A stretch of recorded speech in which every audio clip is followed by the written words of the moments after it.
Lady bomb star അനശ്വര രാജന്റെ അടുത്തൊരു ഓലപ്പടക്കം OTT release ചെയ്തിട്ടുണ്ട്.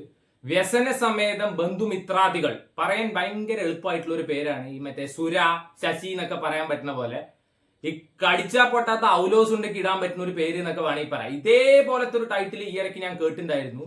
അകത്ത കക്ക ലോജിക്കൽ. ഇവർക്കൊക്കെ എന്താ സാധാരണക്കാർക്ക് പറയാൻ പറ്റുന്ന ടൈറ്റിൽ ഇട്ടൂടെ? ഇത് പറയാൻ ഇനി ആദ്യം ട്യൂഷന് പോകേണ്ടി വരും. സോ മലയാളത്തിന്റെ സ്വന്തം OTT പ്ലാറ്റ്ഫോമായ മനോരമ മാക്സിലാണ് സ്ട്രീം ചെയ്യുന്നത്. The face of Malayalam cinema. Quality പടങ്ങൾ മാത്രമേ അവർ എടുക്കുള്ളൂ, പക്ഷെ ആർക്കും വേണ്ടാത്ത ചവറുകളാണെന്ന് മാത്രം. നാട്ടുകാരുടെ ഉയരെടുക്കാൻ വേണ്ടി ഇറങ്ങിയിരിക്കുന്ന ഒരു OTT പ്ലാറ്റ്ഫോമാണ്. സോ ഈ സിനിമയിൽ ഒരു പാട്ടുണ്ടായിരുന്നു. ആ പാട്ടാണ് ഈ സിനിമ വൈറലാക്കിയത്. അലുവ കണ്ണാലെ സൽവാർ തിന്നണ്ടേ എന്നൊക്കെ പറഞ്ഞിട്ട് ബേസിക്കലി എനിക്ക് മനസ്സിലാവുന്നത് അലുവയൊക്കെ പണ്ട് തിന്നായിരുന്നു. ഇപ്പൊ അലുവയും കൊണ്ട് കണ്ണൊക്കെ ഉണ്ടാക്കാൻ തുടങ്ങിയിരിക്കുന്നു. ശാസ്ത്രത്തിന്റെ ഒക്കെ ഒരു പോക്കെ റോക്കറ്റ് പോലെ മുകളിലോട്ടാണ് അങ്ങോട്ട് പോണത്. സോ ഇതേപോലത്തെ ഒരു പാട്ട് ഈ ഇടയ്ക്ക് ഇറക്കിയിട്ട് എന്താണ് ഏത് മൂഡ്, തെങ്ങും മൂട്, വളക്കം മൂട് എന്നൊക്കെ പറഞ്ഞിട്ട് എനിക്ക് മനസ്സിലാവാത്ത ഒരു കാര്യം വേണ്ട, ഞാൻ ഒന്നും പറയില്ല. പറഞ്ഞു കഴിഞ്ഞാൽ തന്ത വൈബ് മറ്റേ വൈബ് പറയും. കിടിലം പാട്ട്, what a lyrics bro, give this person some sort of award എന്ന് വേണമെങ്കിൽ പറയാം. മതിയാ? അല്ല, അറിയാണ്ട് ചോദിക്കുകയാണ്. സോ ഇത് ഈ ഇൻസ്റ്റഗ്രാമിലൊക്കെ ആൾക്കാരെ ബ്ലോക്ക് ചെയ്യുന്ന പോലെ ഈ പാട്ടൊക്കെ ബ്ലോക്ക് ചെയ്യാൻ പറ്റുന്ന വെച്ചാൽ വലിയ ഉപകാരമായിരുന്നു. പണ്ടാരെ കേട്ട് കേട്ട് മതി. സോ ഇതില് നമ്മുടെ ലീഡായിട്ട് അഭിനയിച്ചിരിക്കുന്ന നമ്മുടെ സിജു സണ്ണിയാണ്. സിജു സണ്ണീനെ പേഴ്സണലി എനിക്ക് ഭയങ്കര ഇഷ്ടം അല്ല. കാരണം ഇങ്ങനെ ആദ്യത്തെ 1-2 പടത്തിലെ കോമാളിത്തരങ്ങളൊക്കെ കണ്ടപ്പോ ഇറ്റ് വാസ് ലൈക്ക് ഓക്കെ കുഴപ്പമില്ല, ആദ്യമല്ലേ എന്ന്. പിന്നെ എല്ലാ പടത്തിലും അങ്ങനെ തന്നെയാണ്. ഈ സിനിമയിൽ അനശ്വരിയും അതേപോലെ തന്നെ നമ്മുടെ സിജു സണ്ണിയും വരുന്ന 1-2 കോമ്പിനേഷൻ സീൻ ഉണ്ട്. 2 പേര് ഒന്നിനൊന്ന് വെറുപ്പിച്ചിട്ടുണ്ട്. വെറുപ്പിക്കുക പറഞ്ഞാൽ സഹിക്കാൻ പറ്റില്ല, അവരാതെന്നൊന്നും പറയാൻ പറ്റില്ല, അമ്മാരി സാധനമാണ്. ആൻഡ് ഇതില് വരുന്നവനും പോണവനൊക്കെ കയറി അഭിനയിച്ചിട്ടുണ്ട്. അതുകൊണ്ട് തന്നെ ഭയങ്കര അൺബെയറബിൾ ആയിരുന്നു ഈ സിനിമ കണ്ടിരിക്കാൻ. കുറെ പേരൊക്കെ ചിരിച്ച് മണ്ണ് കപ്പി, ചിരിച്ച് മണല് കപ്പി എന്നൊക്കെ പറയുന്നുണ്ട്.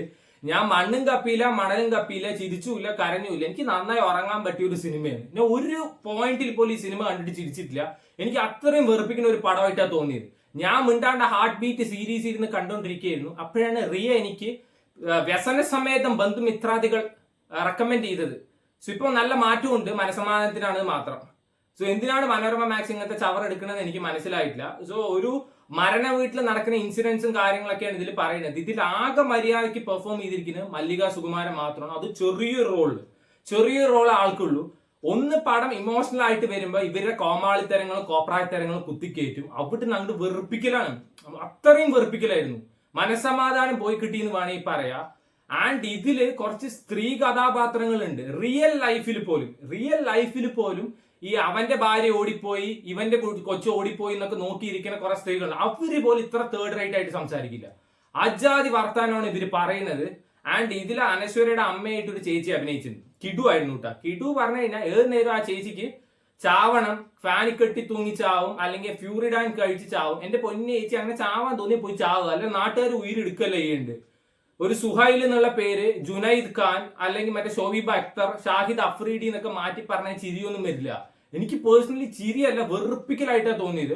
നമ്മുടെ ബൈജു ബ്രോ ഉണ്ട് ഇതില്, അതേപോലെ തന്നെ നോബി ചേട്ടൻ ഉണ്ട്, അസീസ് നെടുമങ്ങാട് ഉണ്ട്.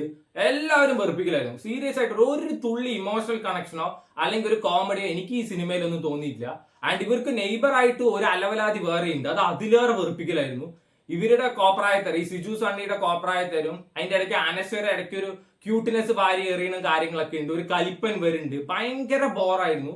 എനിക്ക് ഒട്ടും വർക്കാവാത്ത പടമാണ്. ഞാൻ പറയുന്നത് എന്റെ കാര്യമാണ് പേഴ്സണലി. ചിലവർക്ക് ഇത് ഭയങ്കര കിടുപ്പടമായിട്ട് തോന്നും, മണ്ണ് കപ്പാൻ തോന്നും, അല്ലെങ്കിൽ മണൽ കപ്പലൊക്കെ തോന്നും. സോ അങ്ങനെയുള്ളവർ കണ്ടു നോക്കുക, ട്രൈ ചെയ്ത് നോക്കുക. ഞാൻ എന്റെ കാര്യം പറയുന്നത് എനിക്ക് ഒട്ടും വർക്കാവാത്ത ഒരു സിനിമയാണ്.